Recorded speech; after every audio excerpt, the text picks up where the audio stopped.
Dans cette vidéo, nous allons apprendre comment créer des processus de synchronisation manuelle pour les métadonnées. Sur l'écran principal de l'application, nous sélectionnons Manual Sync dans la section Metadata Sync. Cette fenêtre contient tous les différents types de métadonnées que nous pouvons synchroniser. Dans le menu du haut, nous pouvons choisir entre les unités organisationnelles, les programmes, les ensembles de données, les éléments de données. Cet élément permet de configurer le sens du flux de données. Il est possible de pousser les données de cette instance vers l'instance distante, ou l'inverse.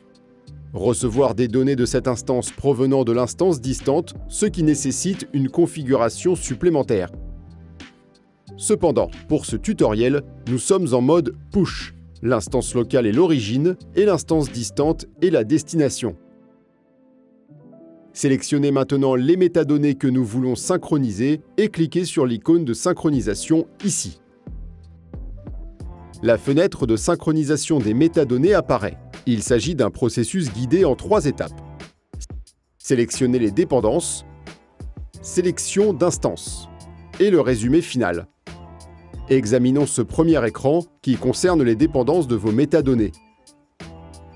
Si vous utilisez la configuration par défaut, MD-Sync inclura toutes les dépendances.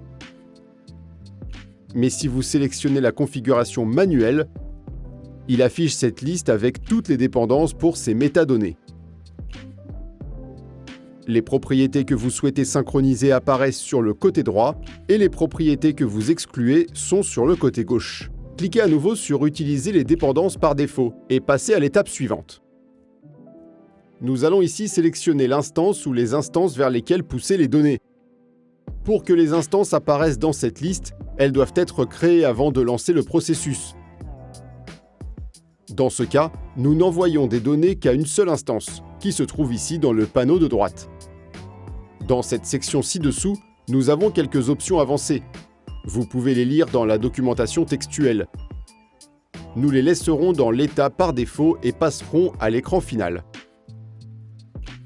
Ceci résume toutes les opérations impliquées pour la synchronisation que nous venons de créer. Il y a maintenant 3 options. Enregistrer comme une règle de synchronisation. Télécharger le JSON. Celui-ci télécharge un fichier qui contient toutes les informations nécessaires pour exécuter la synchronisation que nous venons de définir. Vous pouvez ensuite importer manuellement le fichier dans l'instance de destination à tout moment. L'option ci-dessous est celle qui permet de démarrer le processus de synchronisation. Faisons-le. Nous obtenons un statut de réussite.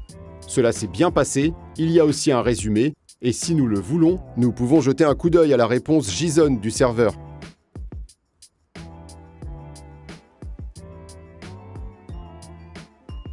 Ces mêmes informations sont disponibles dans la section historique. Sur cet écran, nous avons une liste avec toutes les tentatives de synchronisation des métadonnées. Et nous pouvons examiner le résumé et les réponses détaillées.